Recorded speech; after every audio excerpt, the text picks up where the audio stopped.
Эту историю однажды непременно стоит перенести на экран, ведь в ней есть все любовь и смерть, предательство и мораль. Ее герой, француз Марсель Амфу, стал знаменитым даже несмотря на то, что вел уединенный, бережливый, почти аскетический образ жизни. В его доме не было ни водопровода, ни электричества. Все дело в том, что благодаря своему простому образу жизни он со временем смог накопить огромное состояние. Но прославился он даже не благодаря своим деньгам, а из-за человека, которого они однажды привлекли в его жизнь. Марсель унаследовал от родителей земельный участок в Альпах, недалеко от Пюи-Сен-Пьер. Стоимость на землю в этом регионе, между зимними курортами и роскошными отелями, со временем выросла до нескольких миллионов евро. Марсель строил на своей земле небольшие домики и сдавал в аренду, что приносило очень хороший доход. Даже если Марсель не выглядел так, к старости он стал безумно богатым человеком. Но будучи очень скромным и щедрым человеком,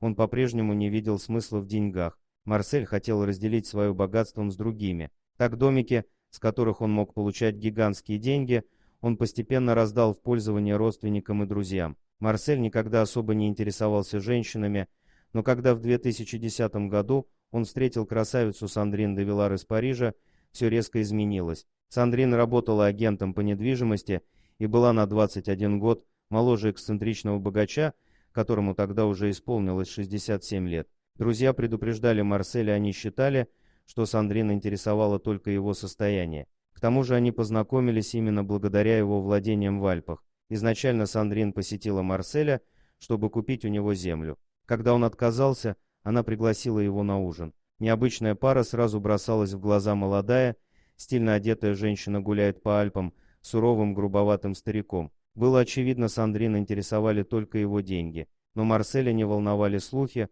он наслаждался жизнью. В 2011 году, через год после их встречи, состоялась свадьба. Сандрин была оскорблена подозрениями, которые закрадывались у окружающих в отношении нее. Однако после свадьбы сомнения в ее честности у всех только усилились. Уже будучи женой Марселя, она продолжала жить в Париже, он оставался в своем домике в Альпах. Эти двое редко виделись. И вот спустя всего лишь год после свадьбы произошло загадочное событие. Марсель попал в автомобильную аварию, когда ехал на машине с друзьями Сандрин. Один из друзей и сам Марсель погибли. Ходили даже слухи, что Сандрин была как-то причастна к аварии. Несмотря на то, что она горько плакала на похоронах, это не помешало ей вскоре явиться на ее земле, чтобы выгнать друзей и родных Марселя из подаренной им собственности. Но затем произошло то, чего никто не ожидал, появилось подписанное завещание Марселя. В нем Марсель разделил все свое имущество между близкими ему людьми. Дома, которые он строил, он завещал друзьям,